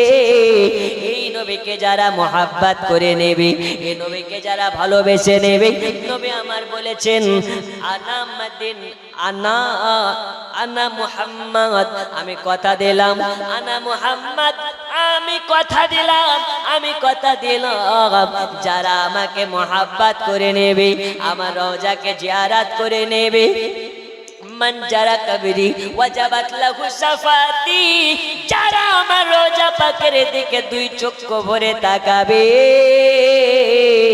আমি নবী আমার জন্য তাকে শাফায়াত করা ওয়াজিব হইয়া যাবে। নারে তাকবীর, নারে তাকবীর। বিশ্ব নবীর আগমন, বলেন শুভেচ্ছা স্বাগত, বিশ্ব নবীর আগমন, আরো জোরে, বিশ্ব নবীর আগমন, আল কোরআনের আলো, আল হাদিসের আলো। জি, নবীর আলো, হাদিসের আলো, কোরআনের আলো ঘরে জ্বেলে লাভ নাই, জ্বালতে হবে কোথায়? মনে জ্বালতে হবে। এখন মন কালো, ঘর আলো, লাভ আছে? আমরা নবীর দিওয়ানা, হুজুর দাড়ি রাখবো না, আমরা নবীর দিওয়ানা, হুজুর নামাজ পড়বো না, আমরা নবীর দিওয়ানা, হুজুর দাড়ি রাখবো না। লাভ আছে? নামাজ পড়ি না, রোজা করি না, হজ করি না, মিথ্যা ছাড়ি না, নবীর দিওয়ানা হয়ে লাভ হবে না। নবীর দিওয়ানা যারা হবে দাড়ি তারা রাখবে, নবীর দিওয়ানা যারা হবে পাঁচ ওয়াক্ত নামাজে তারা হবে। এ নামাজ কোন নামাজ? যে নামাজ আল্লাহর নবী আল্লাহর কাছ থেকে তোফা স্বরূপ এনেছে। আল্লাহ বলেছে যারা দিনে পাঁচ ওয়াক্ত নামাজ আদা করে নেবে, আমি আল্লাহ তাকে 17টা জায়গা দেখাবো, যে 17টা জায়গা আল্লাহ নিজে গাইড করে তানার হাবিবকে মেরাজে দেখিয়েছে। এই নবীর মিরাজের ঘটনা শুনেছেন আপনারা? মিরাজের ঘটনা শুনেছেন? যারা সুন্নি এরা নবীর মিরাজকে বাস্তব মানে, আর যারা চুন্নি এরা বলে নবীর স্বপ্নে মিরাজ হয়েছে। কিসে মিরাজ? আচ্ছা বলুন তো, নবীর মিরাজ স্বপ্নে না বাস্তবে? বাস্তবে। আমি ঘটনা থেকে বিচ্ছিন্ন হচ্ছে না, ওই একই ঘটনা আছে, কিন্তু আপনাদেরকে একটু বোঝাচ্ছি। রাসূলুল্লাহ যখন মিরাজে গিয়েছিলেন, আল্লাহ তার হাবিবকে নিজে গাইড করে 17টা জায়গা দেখিয়েছিলেন। আচ্ছা বলুন তো, আপনার বাড়িতে যদি মেহমান আসে আর আমতলাতে যদি বাঘ থাকে, ভাল্লুক থাকে, কুমির থাকে, তো ওই মেহমানগুলোকে নিয়ে আপনার ইচ্ছে জাগবে না, যাই একটু দেখিয়ে নিয়ে আসি? একটু হ্যাঁ না বলেন, জাগবে না জাগবে না? যেমন আমার বাড়ি হাজারদুয়ারিতে, হাজারদুয়ারির পাশে অনেক দূর দূরান্ত থেকে যারা আসে বলে হুজুর একটু হাজারদুয়ারে দেখবো, তো চলো নিজে ঘুরিয়ে দেখায়। তো আমার আল্লাহ বলছেন আমার মেহমান হয়ে আমার দোস্ত নবী এসেছে, জিবরিলকে দিয়ে নয়, অন্য কোনো ফারিস্তাদেরকে দিয়ে নয়, আমি আল্লাহ নিজে দেখাবো, গাইড করে দেখাবো, আমার নবীকে নিজের সাথে করে নিয়ে গিয়ে দেখাবো। জোরে বলুন। আল্লাহ দেখালেন, তারপরেও নবীর মনটা যেন বেজার, মনে খুশি নাই, মনটা উদাস। আল্লাহ বলছেন হাবিব আপনার মন বেজার কেন? বলছে আল্লাহ বেজার নয়, এই 17টা জায়গা, যে 17টা জায়গা আপনি আমাকে দেখালেন, এই 17টা জায়গা যদি আমার উম্মতেরা দেখতে পেত তবেই আমি নবী মন থেকে খুশি হতাম। জোরে বলুন। মেরাজে গিয়েও নবী ভুলে না গো, আর আমরা নবীর কথা মনেই পড়ে না, হুজুর যখন বলে তখন একটু মনে পড়ে। আমার আল্লাহ বলছে হাবিব চিন্তা করিয়েন না, যারা দিনে 5 ওয়াক্ত নামাজ পড়ে নেবে আমি আল্লাহ তাদেরকে 17টা জায়গা দেখাবো। আর সেখানে 5 ওয়াক্তের নামাজ পড়েন এমন কেউ আছেন? একজন হাত তুলেন তো বাবা, এটা সামনে থেকে। 5 ওয়াক্ত নামাজ পড়েন কেউ? আচ্ছা একজন দাঁড়ান, যে 5 ওয়াক্ত নামাজ পড়েন একজন দাঁড়ান। প্রশ্ন করবো না, চাপ না, একটু দাঁড়ান, আপনাকে একটু বোঝাবো। 5 ওয়াক্ত নামাজ, আচ্ছা আচ্ছা দাদু বসো, আপনি বলেন তো ফজরের ফরজ নামাজ কয় রেকাত? একটু দাঁড়ান, বসিয়েন না। 2 রেকাত। জোহরের কয় রেকাত? 4 রেকাত। 2 আর 4 কত হলো? এই ভয় নাই, দাঁড়ান কেন? 2 আর 4 6 রেকাত। আসরের কয় রেকাত? 6 আর 4 10। মাগরিবের কয় রেকাত? তাহলে 10 আর 3 13। আর ইশার কত? 4 রেকাত। তাহলে 13 আর 4 একটু জোরে কত হলো? বসেন বসেন, চাচা আমার ভয় খেয়ে গেছে। যদি কোনো বড় প্রশ্ন করে দেয় তাহলে মান সম্মান চলে যাবে, আমি প্রশ্ন করব না। আচ্ছা তাহলে টোটাল কত হলো? আর একটু জোরে। আল্লাহ নবীকে কয়টা জায়গা দেখালেন? 17টা জায়গা দেখালেন। আল্লাহ কিন্তু তখনও নবীকে 5 ওয়াক্ত নামাজ দেয়নি, তখন দিয়েছিলেন 50 ওয়াক্ত। 50 ওয়াক্ত নামাজ দেওয়ার আগে আল্লাহ বললেন, হাবিব আপনার উম্মতদেরকে এই 17টা জায়গা আমি দেখাবো। আস-সালাতু মিরাজুল মুমিনিন, যারা নামাজ পড়বে তারা আল্লাহকে দেখতে পাবে। নামাজ হচ্ছে আল্লাহ দেখার মাধ্যম। দিনে 17 রাকাত যারা ফরজ নামাজ আদা করবে, ওয়াল্লাহি আল্লাহর কসম, তারা দিনে 17 রাকাত নামাজ পড়ার কারণে আল্লাহ তাদেরকে 17টা জায়গাকে দর্শন করিয়ে দেবে। জোরে বলুন, আরো জোরে। তাহলে নামাজ পড়া দরকার আছে না নেই? সপ্তাহে সপ্তাহে একদিন না 5 ওয়াক্ত? ফজরের নামাজ যারা যারা পড়বেন একটু হাত তুলে বলুন ইনশাআল্লাহ। আরে বলুন না ইনশাআল্লাহ। নামাজ পড়া ভালো কাজ না খারাপ কাজ? নামাজ যারা পড়ে তাদের হার্ট অ্যাটাক হয় না, নামাজ যারা পড়ে এদের ক্যান্সার হয় না। আজকে আপনাকে একটা দোয়া শিখিয়ে যাব, আল্লাহর কসম, যাদের সুগার আছে তাদের সুগার ভালো হবে, যার সুগার নাই কিয়ামতের সকাল পর্যন্ত সুগার হবে না। দোয়াটাকে শিখতে চান?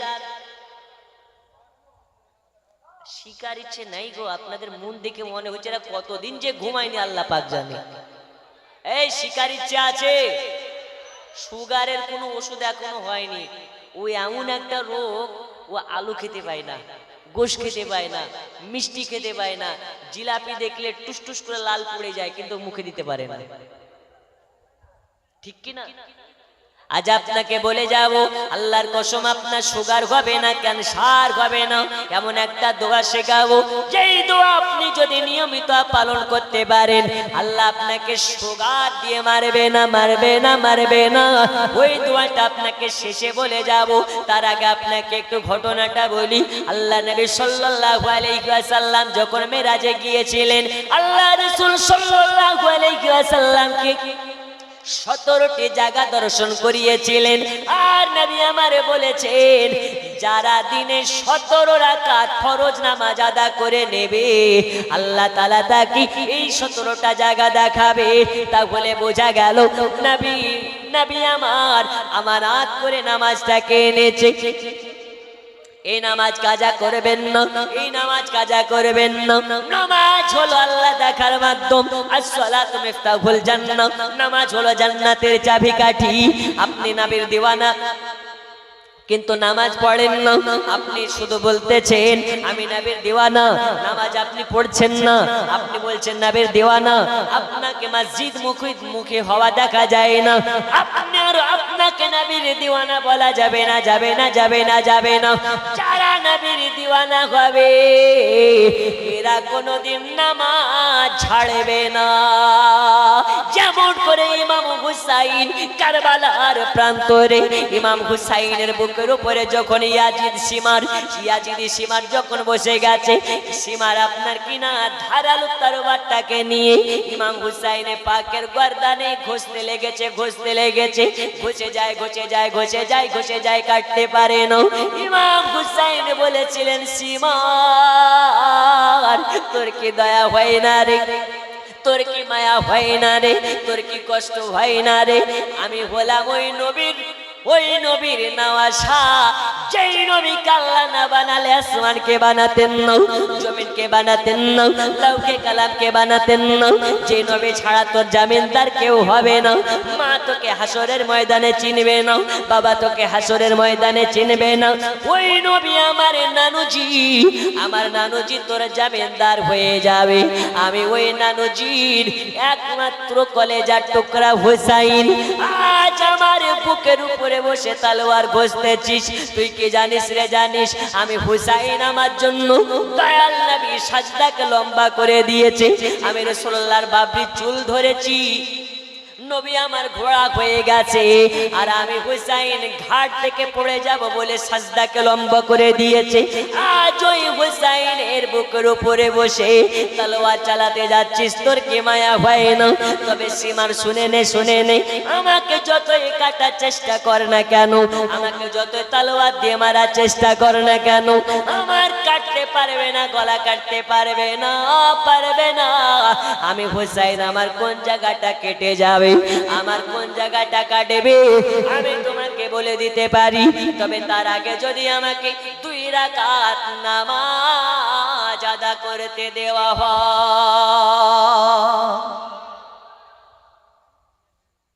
ইমাম হুসাইনে পাক কারবালাতে শহীদ হয়ে যাওয়ার সময়তেও নামাজ ছাড়ে না, আর আমরা হুসাইনের দিওয়ানা বলে নামাজ পড়ি না। আহা, নামাজকে বলো না কাজ আছে, কাজকে বলো আমার নামাজ আছে। নামাজকে বলো না কাজ আছে, কাজকে বলো আমার নামাজ আছে। নামাজকে কাজের বাগানা দিও না, নামাজ তোমাকে জাহান্নাম থেকে বাঁচাবে। নামাজের জন্য কাজ বন্ধ করে দাও, কাজের জন্য নামাজ বন্ধ করিও না। এ নামাজ যারা পড়বে নবীর ছায়ার তলায় আশ্রয় পাবে। এ বাবা সোনা মানিকেরা, দয়াল নবী সাল্লাল্লাহু আলাইহি ওয়াসাল্লামের ঘটনা বলতেছিলাম। আল্লাহর নবী সাল্লাল্লাহু আলাইহি ওয়াসাল্লাম হালিমাতুস সাদিয়ার বাড়িতে আছে। হালিমাতুস সাদিয়া বর্ণনা করতেছেন, আমার দুধ বেটা মুহাম্মদ আমার বাড়িতে আছে। আমি কালেমা দেখেছি, আমার একটা বাচ্চা আছে, দুধের বাচ্চা। নবী পাক সাল্লাল্লাহু আলাইহি ওয়াসাল্লামের থেকে মাত্র 6 মাসের ছোট। ওই 6 মাসের বাচ্চাটা আর আমার দুধ বেটা মুহাম্মদ এক জায়গাতে খেলাধুলা করে, কিন্তু আমার বাচ্চা মাটি নিয়ে খেলে, আমার বাচ্চা ধুলাবালি নিয়ে খেলে। কিন্তু আমিনার বেটা, আমার দুধ বেটা কোনোদিন মাটি নিয়ে খেলাধুলা করে না, ধুলাবালি নিয়ে খেলাধুলা করে না। কেন কেন কেন? এই কারণে আমি কালেমা দেখেছি, আমার দুধ বেটা মুহাম্মাদের খেলনা, দুনিয়ার পুতুল নয়, দুনিয়ার কাদামাটি নয়, আমার বাচ্চা মুহাম্মাদের খেলনা আকাশের চন্দ্র তারা। আমার দুধ বেটা মুহাম্মদ শুয়ে শুয়ে আকাশের চাঁদ তারা নিয়ে খেলাধুলা করে। হালিমাতুস সাদিয়া বর্ণনা করতেছেন, আমি দেখেছি আমার দুধ বেটা মুহাম্মদ হেঁটে হেঁটে যায়, পায়ের তলায় রেখা পড়ে না। আমি লক্ষ্য করে দেখেছি আমার দুধ বেটা মুহাম্মদ রাস্তা দিয়ে হেঁটে হেঁটে যায়, কিন্তু নবী পাকের ছায়া পড়ে না, ছায়া পড়ে না। এই জায়গা থেকে হালিমা বুঝে গেছে এই বাচ্চাটা কোনো সাধারণ বাচ্চা নয়, এই বাচ্চাটা মহা বাচ্চা, এই বাচ্চাটা মহামানব, আল্লাহ তাআলার হয়তো পয়গম্বর। আল্লাহ পাকের নবী আল্লাহর পয়গম্বর ছাড়া এইগুলো সম্ভব করে নাই। হালিমাতু সাদিয়া বর্ণনা করতে আছেন, আমি দেখেছি আমার বাচ্চা মুহাম্মদ তাকে আমি ডান দিকের স্তনে দুগ্ধ পান করি, যখন আমি বাম দিকের স্তনে মুখ লাগানোর চেষ্টা করাতাম, হালিমাতু সাদিয়া বলে আমি কোনদিন আমি মুহাম্মদকে ডান দিকের স্তন ছাড়া বাম দিকের স্তনে দুগ্ধতে মুখ লাগাতে পারি নাই। কেন কেন কেন? তুমি আমার বলে হালিমা গালেমা গালেমা, তোমার তো আর একটা বাচ্চা আছে, সেও দুধের বাচ্চা, সে দুগ্ধ পান করে। আজ যদি আমি ডান দিকের দুগ্ধ খাই, তার সাথে বাম দিকের দুগ্ধ পান করে নি, আমার দুধের ভাই দুধ পাবে না পাবে না পাবে না পাবে না। আমি নবী কারো হক মারতে আসে নাই, আমি নবী যাদের হক মারা গেছে তাদের হক পাইয়ে দিতে এসেছি, আমি মানবতা শেখাতে এসেছি, মানবতা হরণ করার জন্য আছে নাই। আমি তোমার বাম দিকের স্তনে মুখ লাগাবো না, বাম দিকের স্তনে দুধ খাবে আমার দুধ ভাই। আমি হালিমা তোমার কাছে এসেছি, কিন্তু হক মারতে আসে নাই। এ বাবা সোনা মানিকেরা, বর্তমান সময়ে ভাই ভাইয়ের হক মেরে দেয়, বাপ হজে যাবে বেটাদেরকে বেটিদেরকে ডাকে, বেটাদেরকে জায়গা দিয়ে দেয়, বেটিকে বলে বেটে মাফ করে দে, তোর ভাইকে দিয়ে দে। যারা বেটির হক মারে ওই বাপের হজ হবে না হবে না হবে না। একবার কেন একবার কেন, যদি 1000 বার হজে যায় ওর হজের দাম নাই। যে বাপ নিজের বেটির হক মারে, শরীয়তের বিধান অনুযায়ী বেটি যতটুকু হকের হকদার হবে ততটুকু হক তাকে দিয়ে দিতে হবে। বুঝা গেছে? এই এরকম আছে না অনেকে বাপ বিটিকে ডাকে, তারপরে বলে বিটি তোর স্বামীর তো অভাব নাই, তোর একটা মাত্র ভাই, তোর একটু দিয়ে দে, তোকে 10,000 টাকা দিয়ে দে, মাফ করে দে। বিটির মন বড় মন, বলছে বাপ ঠিক আছে যাও দিয়ে দিলাম। বিটি যদি ওকে মাপ না করে, মনে যদি গুছ না রাখে, ও হাজি সাহেব তোমার হজ করে লাভ নাই। তুমি কালো কাবা ধরে যতই কানো, কালো কাবার গেলাফ ধরে যতই টানাটানি করো, তোমার হজের লাভ না। হক মারা বন্ধ করুন, যার যতটুকু প্রাপ্য তাকে ততটুকু দিন। আব্বাজি আমার শেষ মেসেজ আপনাকে দিতে চাই, আমার টাইম শেষের দিকে হয়ে এসেছে। আমাদের সমাজে 2টা জিনিস খুব জরুরি। কয়টা জিনিস জরুরি? আচ্ছা আপনারা বিরক্ত হচ্ছেন, ছেড়ে দেব?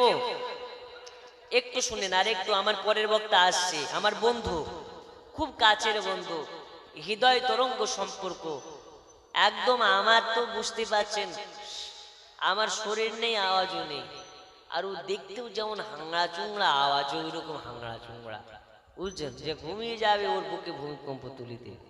আসার টাইম হয়ে এসেছে, আসছেন ইনশাআল্লাহ তাআলার বক্তব্য শুনবেন। পশ্চিমবঙ্গের তরুণ তেজস্বী বক্তা মৌলানা আবুল কালাম আজাদ সাহেব, তিনি বক্তব্য আপনাদের সম্মুখে দেবেন। আর তার আগে আমি একটু আছি, আমাকে একটু বিরক্ত লাগছে আমি বুঝতে পারছি, তবে শেষ কথাটা আপনাকে বলি। আমি বলতেছিলাম 2টা জিনিস খুব জরুরি। কয়টা জিনিস? একটা হচ্ছে আমাদের সমাজের সমাজ ব্যবস্থা এখন নোংরা, আর এই সমাজটাকে নষ্ট করছে কারা? মুসলমান ঘরের কিছু নারীরা। কারা করছে? নারীরা। আল্লাহ রাসূল বলেছেন একজন নারীর জন্য 4 জন পুরুষকে আল্লাহ জাহান্নামে দেবে। আচ্ছা মা খালারা কি কোথাও ওয়াজ শুনছে? মা খালাদের জন্য স্পেশাল করে বলছি, এই আধুনিক যুগে মহিলাদের অবস্থা খুব বাবা ভয়ানক। কেমন ভয়ানক? পাড়ায় পাড়ায় বন্ধন লোন আছে না নেই? হ্যাঁ হ্যাঁ, এদিকের মা খালারা নেয় না, জানে সব ওইদিকে লালবাগের দিকে, এদিকে আছে বন্ধনের লোন। জি, আর ওর বাড়িতে একটা কালপিট স্বামী আছে, ওর বউকে পাঠিয়ে দিয়েছে, যা নিয়ে আয়। বন্ধনের লোন নিয়েছে, বন্ধনের লোন নেওয়ার পরে বন্ধনের সার আসে, ওকে সার সার করে পাঠিয়ে, কিন্তু স্বামীটার দিকে খেয়াল থাকে না। হ্যাঁ, বন্ধনের স্যারকে যতটুকু সম্মান দেয় অতটুকু সম্মান যদি স্বামীকে দেয়, স্বামীর কদমের তলে তার জান্নাত হয়ে যাবে। কথা ঠিক না ভুল? কিন্তু ওর স্বামীকে স্বামী মনে করে না। ও মা খালা শুনে নিন, আপনার জন্য আপনার স্বামী হচ্ছেন শ্রেষ্ঠ। আল্লাহর পরে পরে আপনাকে যদি কাউকে ভয় করা লাগে, সম্মান দেওয়া লাগে, আপনার স্বামীকে দেওয়া লাগবে। আপনার স্বামী যদি পাগল হয় তবু। কিন্তু আমাদের ঘরের মা খালা তো পর্দা নাই গো, লক্ষ্মীর ভান্ডারের জন্য লাইনে গিয়ে মারামারি করে। করে না? করে না? আমি ওই রণক আপনার কি বলছে খড়গ্রাম থেকে জালসা করে আসছি, তো দেখছি লক্ষ্মীর ভান্ডারের তো কোন আপনার মনে হয় কার্যক্রম চলছিল, বিরাট লাইন। আর মেয়ে ছেলে চুল ধরে টানাটানি করছে। বলছে আরে কি ব্যাপার? বলছে বলিয়ে না, লাইনে দাঁড়িয়ে এরকম মারাপিট চলছে। কিসের লাইন এটা? তো লক্ষ্মীর ভান্ডার। সবার জেনে রাখা দরকার। ও মা খালা, লক্ষ্মীর ভান্ডার নেওয়া ভালো, লেন, সমস্যা নেই, কিন্তু লক্ষ্মীর ভান্ডার নিতে গিয়ে যাতে পর্দার ক্ষতি না হয়। এখনকার আমার মা খালাদের পর্দা তো পর্দা নয় গো, এই যেন গোপাল জর্দা হয়ে গেছে। কি জর্দা? এদিকে কি গো জর্দা চলে? গোপাল জর্দা চলে।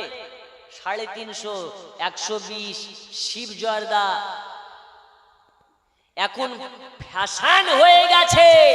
অনেক মহিলা, অনেক মেয়ে বোরকা পরার নামে, পর্দা করার নামে ফ্যাশন করা শুরু করেছে। ও ফ্যাশন কি? ওর বুরকার কপালে লেখা থাকছে মাশাআল্লাহ, এদিকে ভিতরে যে কোন আলকাতরা আল্লাহ জানে। এই থাকে না? থাকে না? কপালে লেখা থাকছে মাশাআল্লাহ। আপনাকে সাধারণ একটা বিষয় বলি আজকে। ধরুন আপনার আমতলা কলেজে হিন্দু পড়ে, মুসলমান পড়ে। একজন মুসলমান ঘরের মেয়ে কপালে মাশাআল্লাহ লেখা নিয়ে যদি কলেজে যায়, তারপরের দিন একটা হিন্দু ঘরের মেয়ে যদি কপালে জয় শ্রীরাম লেখা নিয়ে স্কুলে আসে, তাহলে একটা বিবাদ লাগবে না? লাগবে না? একটু জোরে। তুমি পর্দার নামে বিবাদ করতে যাচ্ছ। এদেরকে কঠোর ভাবে সাইজ করা উচিত। যারা বোরকার উপরে মাশাআল্লাহ আলহামদুলিল্লাহ লেখা নিয়ে ঘুরে, এই পর্দাগুলোকে বয়কট করা উচিত। রাসূল পাক সাল্লাল্লাহু আলাইহি ওয়াসাল্লাম বলেছেন, মহিলাদের বাইরে যেতে অসুবিধা নেই, কিন্তু পর্দার সহিত যেতে হবে।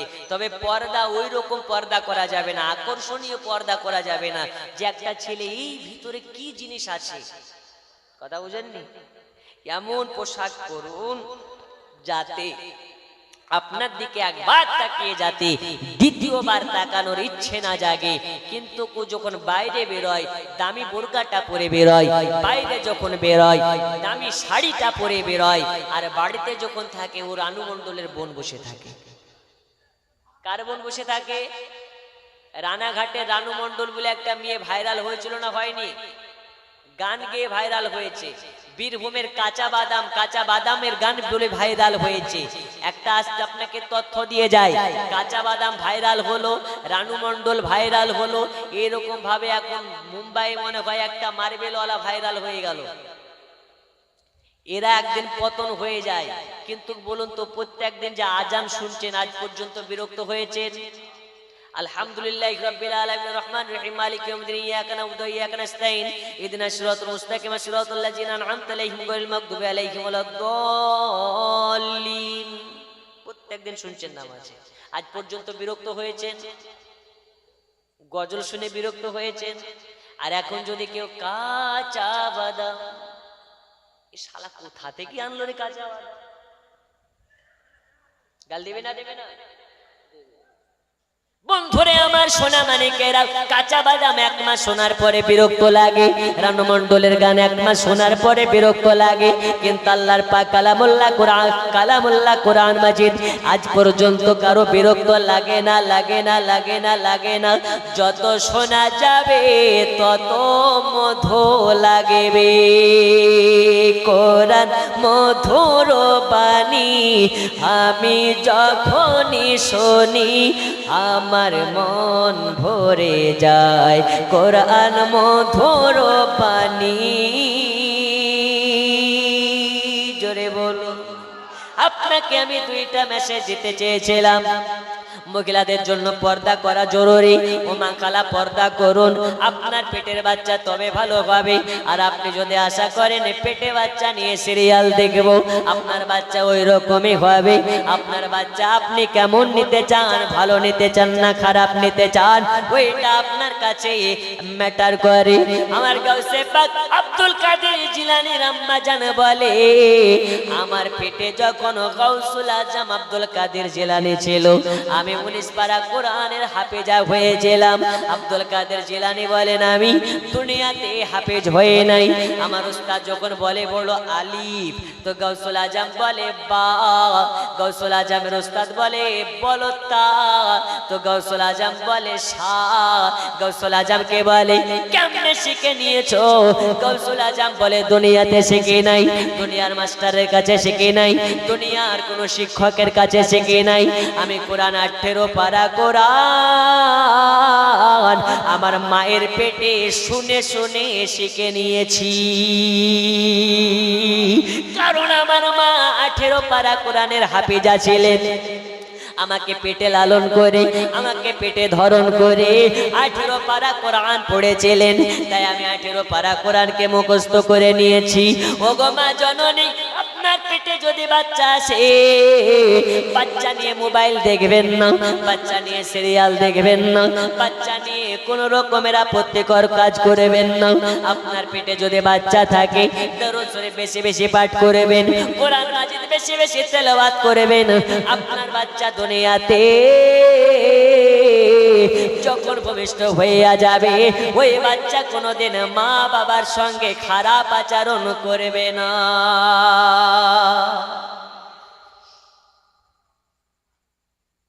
প্রত্যেকটা ছেলে নিজের বাপ মাকে দেখবে, একটা জিনিস বন্ধ করে দেন। সেটা কি? প্রত্যেকটা বিয়েতে পণ নেওয়া বন্ধ করে দিন। কি বন্ধ করতে হবে? একটু জোরে কি নেওয়া বন্ধ করতে হবে? পণ। হাইরে পণ! এ পণের মতন জঘন্য সমাজ আর কিছু নাই। আর বর্তমান সময় যারা পণ নেয়, এরা হচ্ছে আধুনিক যুগের নিকৃষ্ট ভিখারি। আপনার মেয়ে আছে, যদি কেউ এসে বলে পণ দিতে হবে 5 লাখ টাকা, ওকে শরবতের বদল, চায়ের বদল ওকে জুতার বাড়ি মেরে তাড়ান। কিসের বাড়ি মেরে? জুতার বাড়ি। আচ্ছা, কথায় কি রাগ হচ্ছে নাকি? যেটা হারাম সেটা হারাম। পণ নেওয়া যেমন হারাম, পণ দেওয়াও তেমন। জোরে বলুন। সুদ খাওয়া যেমন হারাম, সুদ দেওয়াও হারাম। তাই সমাজে যদি ভালো সমাজ গড়তে চান, সমাজে সর্বপ্রথম পণ নেওয়া বন্ধ করতে হবে। হে বাবা চোদ, হে বাবা সোনা মানিকেরা আমার, আর বেশি নয়, মাত্র 5 মিনিট আপনাদেরকে বলবো। বক্তা আসার সময় হয়ে গেছে, এজন্য আমি ওয়াজকে লম্বা করতে চাচ্ছি না। এই পৃথিবীতে ভালো সমাজ ব্যবস্থা করতে হলে আপনাকে পণ নেওয়া বন্ধ করতে হবে। 2 নাম্বারটা হচ্ছে আপনার শিক্ষায় শিক্ষিত হতে হবে। এক বেলা খাবার খান, আর এক বেলা দরকার হয় উপোস থাকেন, তবে আপনার বাচ্চাকে মূর্খ রাখবেন না, বাচ্চাকে অশিক্ষিত রাখবেন না, বাচ্চাকে অশিক্ষিত রাখবেন না। বাচ্চাকে শিক্ষিত করে তুলুন, বাচ্চাকে শিক্ষা রঙে রঙিত করুন, বাচ্চাকে শিক্ষার আলোতে আলোকিত করুন। প্রয়োজন হলে রোজা রাখুন, তারপরও বাচ্চাদেরকে শিক্ষা দিন। না হলে আগামী দিন মুসলমানের জন্য খাতরা, আগামী দিন মুসলমানের জন্য শোচনীয়। এ বাবা সোনা মানিকেরা, আপনার বাচ্চাকে ডাক্তার তৈরি করুন, সমস্যা নেই। মাস্টার করুন, সমস্যা নেই। ব্যারিস্টার করুন, সমস্যা নেই। ডাক্তার করার আগে, ব্যারিস্টার করার আগে, মাস্টার করার আগে কমপক্ষে কোরআনের জ্ঞানটা দিন। কোরআনের জ্ঞান যার মধ্যে থাকবে, হারাম খোর হবে না। কোরআনের জ্ঞান যার মধ্যে থাকবে, ঘুষখোর হবে না, কোরআনের জ্ঞান যার মধ্যে থাকবে, মা বাবাকে ভাত দেব না এ কথা বলবে না। তাই বাবা বলি, কোরআনের শিক্ষা ছেলেদেরকে দিতে হবে, কোরআনের শিক্ষা মেয়েদেরকে দিতে হবে। কোরআন একটা এমন কিতাব যে কিতাবে মানবতা শেখায়, কোরআন একটা এমন কিতাব যে কিতাবে আমাদেরকে ন্যায় পরায়ণ শেখায়। আল্লাহ তাআলা আমাদের সকলকে সঠিক বুঝবার তৌফিক দিন। আরো জোরে বলুন আল্লাহুম্মা আমিন, আরো জোরে বলুন আল্লাহুম্মা আমিন। নবীর দেশে চলো না জিয়ারতে ওই মদিনা, স্বপ্নে আমি দেখি সোনার মদিনা। নবীর দেশে চলো না জিয়ারতে ওই মদিনা, স্বপ্নে আমি দেখি সোনার মদিনা। জোরে হবে না? এখন বলিয়েন না, কাল সকালে বলবেন, ঠিক আছে? জি। আল্লাহ তোমার কাবা ঘর রেখো আমায় মেহমান করে, কত হাজিরা সব তপ করে, আমার যাওয়া হলো না, স্বপ্নে আমি দেখি সোনার মদিনা। নবীর দেশে চলো না জিয়ারতে ওই মদিনা, স্বপ্নে আমি দেখি সোনার মদিনা। জোরে বলুন।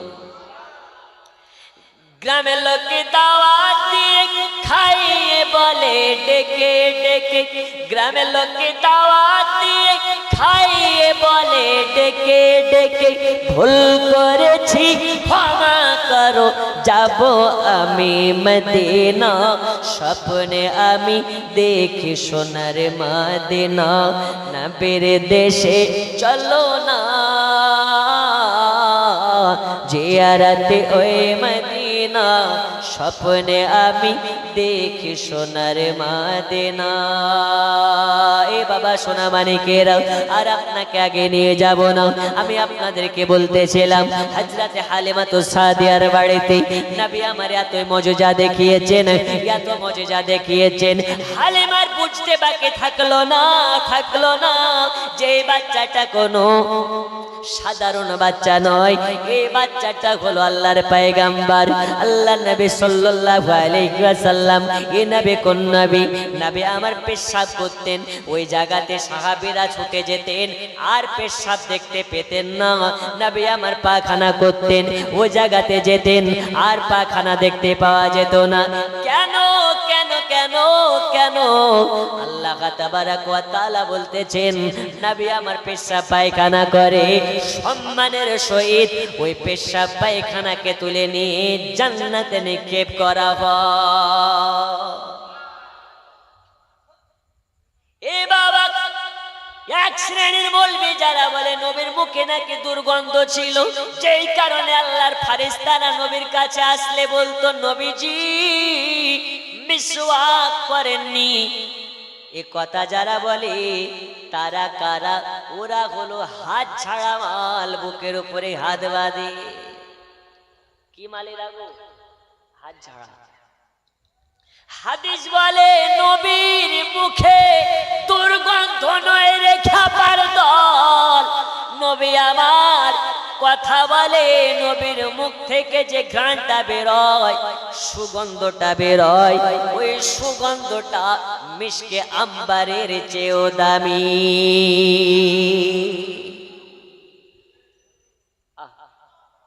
নবীর মুখের সুগন্ধ মিশকে আম্বারের চেয়েও দামি। জোরে বলুন, আর একটু জোরে হবে না? ওই নবী কোন নবী? নবী আমার হেঁটে হেঁটে যায় রাস্তা দিয়ে, তো নবীর সুগন্ধতে বোঝা যায় যে এই রাস্তা দিয়ে নবী গেছে। এই নবী যখন আরশে আজিমে গিয়েছিলেন, নবী আমার জুতাটাকে খুলে যাচ্ছেন, আমার আল্লাহ বলছেন হাবিব গো জুতা খোলার প্রয়োজন নাই, জুতা পরে চলে আসুন, আপনার জুতা আমার আরশে আজিমের থেকে মূল্যবান। জোরে বলুন। কিন্তু রাসূল করিম সাল্লাল্লাহু আলাইহি ওয়াসাল্লাম বলছেন আমি জুতা খুলবো না? তো বলছে না, জুতা খুলে আসুন। মুসা কালিমুল্লাহ যখন জুতাটাকে পরে যাচ্ছিলেন, আল্লাহ পাক বলছেন মুসা জুতা খুলবে না কেন? তুমি কালিম হো আর মেরা দোস্ত হাবিব হ্যায়। জোরে বলো, কালিমুল্লাহ আর হাবিবুল্লাহর মধ্যে পার্থক্য এটা। হে বাবা আমার সোনা মানিক, দয়াল নবী সাল্লাল্লাহু আলাইহি ওয়াসাল্লাম হালিমার বাড়িতে বাচ্চা ছেলে আছেন। নাবির দুধ ভাইরা সবাই বকরি চড়াতে যায় মরুভূমির মাঠে। আর নবী আমার বাড়িতে একা একা বোর হয়। হালিমাতু সাদিয়াকে বলে আম্মুজি আমি একা থাকবো না, আমিও দুধ ভাইদের সঙ্গে যাব ভেড়া নিয়ে, ছাগল নিয়ে, নইলে সমাজের মানুষ বলবে নবী আমার বসে বসে খেয়েছে, নবী আমার দুধ ভাইদেরকে কাজ করিয়েছে। যিনারা এখনো খাবার খাননি লঙ্গরে গিয়ে খাবার খেয়ে আসুন। কিন্তু নবী আমার মানবতা শেখানোর জন্য এসেছে, যেই কারণে দয়াল নবী আমার হালিমাতুস সাদিয়াকে বলে মা জননী আমাকে আমার ভাইদের সঙ্গে যাওয়ার পারমিশন দিন। হালিমাতুস সাদিয়া বলে এ বেটা মুহাম্মদ তোমাকে আমি যেতে দিতে পারবো না, তোমার চেহারার কাছে আকাশের চাঁদ হার মানবে, আর তোমাকে যদি রৌদ্রতে ছেড়ে দেওয়া যায় তাহলে তোমার চেহারাটা রৌদ্রতে পড়ে যাবে। হালিমা জানে না এই চেহারাকে রৌদ্রতে পোড়াতে পারে না। নবী আমার কেটে কেটে যায়, আকাশের এক টুকরা মেঘ নবীর মাথার উপরে ছায়া বিছাতে বিছাতে যায়। এই কারণে যাতে নবীর মাথায় সূর্যের ছায়া আপনার কিনা সূর্য তাপ না পড়ে, সূর্যের রৌদ্র তাপ নবীর মাথায় না লাগে, এই কারণে এক টুকরা মেঘ নবীর মাথার উপরে দিয়ে যায়, নবী পাককে ছায়া দিতে দিতে যায়। হালিমাতুস সাদিয়া তখন বলতেছেন এই মুহাম্মদ তোমাকে যেতে হবে না, তুমি জঙ্গলে গিয়ে তাদের সঙ্গে ভেড়া চড়াতে পারবে না, ছাগল চড়াতে পারবে না। নবীকে আমার প্রথম দিন যেতে দিলেন না, দ্বিতীয় দিন যেতে দিলেন না। এই কারণে দয়াল নবী আমার তার ভাইদের সঙ্গে যুক্তি করলেন, এই ভাইরা আমি তোমাদেরকে বলতে চাই আমাকে তোমাদের সঙ্গে নিয়ে চলো, আমিও তোমাদের সঙ্গে যাব, তোমাদের সঙ্গে ভেড়া চড়াবো, তোমাদের সঙ্গে ছাগল চড়াবো, তোমাদের সঙ্গে আমি খেলাধুলা করব। ভাইরা বলে এই ভাই আমাদেরও মনে বড় ইচ্ছে হয় তোমাকে নিয়ে যেতে, কিন্তু মা তো যেতে দেবে না, মা যেতে দেবে না। এই কারণে নবী আমার শিখিয়ে দিলেন এই আমার দুধ ভাইরা কান খুলে শুনে নিন, আগামীকাল আপনারা ঘুম থেকে উঠবেন দেরি করে, ছাগল নিয়ে আসবেন না মরুভূমি থেকে। মা যখন বলবে তোমরা কি ভাড়া নিয়ে যাবে না, তোমরা বলে দেবে আমাদের সঙ্গে মোহাম্মদকে না দিলে আমরা কেউ ভেড়া চড়াতে যাব না, আমরা কেউ ছাগল চড়াতে যাব না। তখন আমি আপনাদের সামনে এসে বলবো আমি আপনাদের সঙ্গে যেতে চাই, তাহলে মা আপনাদের সঙ্গে আমাকে যেতে দেবে। এ বাবা আমার সোনা মানিক, ও মা খালা, মাত্র কয়েক বছরের বাচ্চা কতই না বুদ্ধিমান। রাসূল করিম সাল্লাল্লাহু আলাইহি ওয়াসাল্লামের কথা অনুযায়ী নবী দুধ ভাইরা তারপরে দিন ঘুম থেকে উঠলেন দেরি করে। হালিমাতুস সাদিয়াকে বলতেছে এই বেটারা তোমরা কি আজকে মরুভূমিতে যাবে না, এত লেট করে কেন ঘুম থেকে উঠতেছো? হালিমাতুস সাদিয়াকে বলে ওগো মা আমরা একা একা মরুভূমি যাব, একা একা ছাগল চড়াবো, আর একটা তোমার বাচ্চা আছে সে যাবে না, এটা কেমন করে হয়? আজকে যদি আমাদের সাথে আমাদের দুধ ভাই মোহাম্মদকে না দেওয়া হয় আমরা কেউ যাব না মাঠে, আজকে আমরা কেউ যাব না ছাগল নিয়ে। ওই সময় নবী আমার বলে মা জননী, ও গো মা হালিমা, হালিমা আজকে না করবেন না, আমি মুহাম্মদ আমাকে তাদের সঙ্গে যাওয়ার জন্য পারমিশন দিন, তাদের সঙ্গে যাওয়ার জন্য হুকুম করে দিন। নবীর দুধ মা হালিমা তো সাদিয়া বলে আচ্ছা ঠিক আছে যাও, তবে সাবধানে যাও, কোন রকমের জানো আপনার কিনা সমস্যা না হয়ে যায়, কোন রকমের অসুবিধা না ঘটে যায়। আজকে নবীর যদি কিছু হয় আমি আমিনাকে মুখ দেখাতে পারবো না।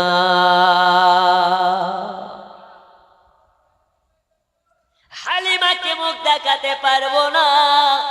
হালিমা বলতেছেন আমিনাকে মুখ দেখাতে পারবো না, আব্দুল মুতাল্লিবকে মুখ দেখাতে পারবো না, তাই সাবধানে যাবে।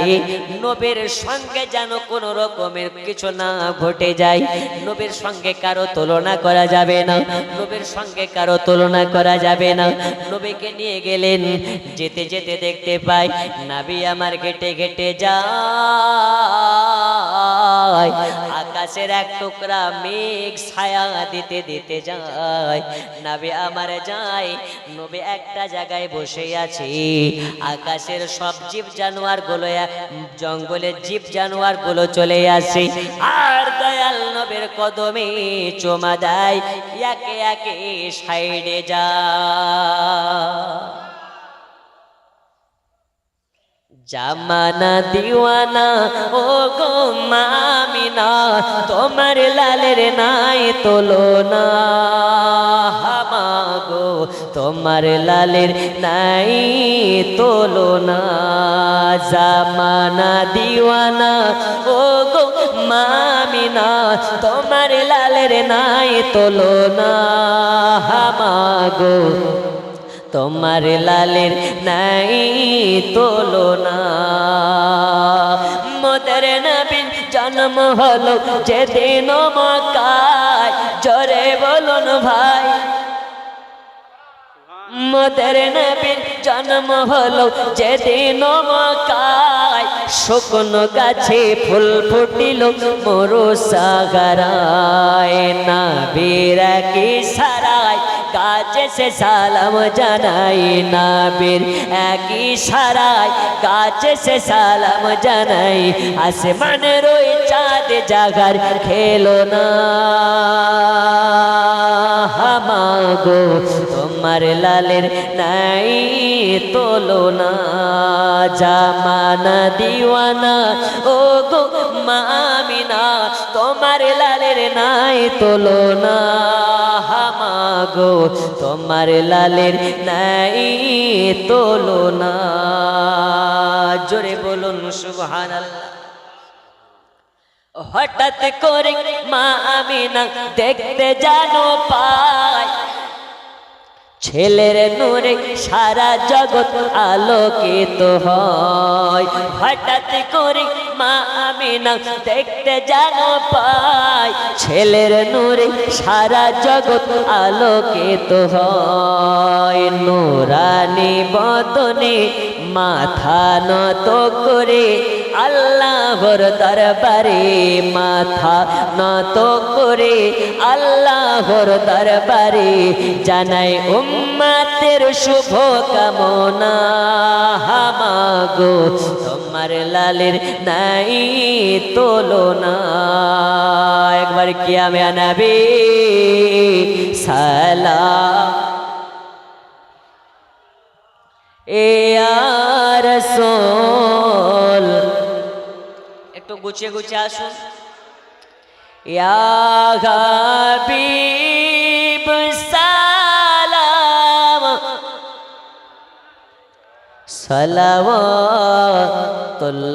সালাওয়াতুল্লাহ। যারা পেছন দিকে আছেন একটু সামনের দিকে চলে আসুন, মাঝমাটা আরো সুন্দর দেখাবে। আসুন। আজানে শোনে আপনার নাম, কলেমায় পড়ে আপনার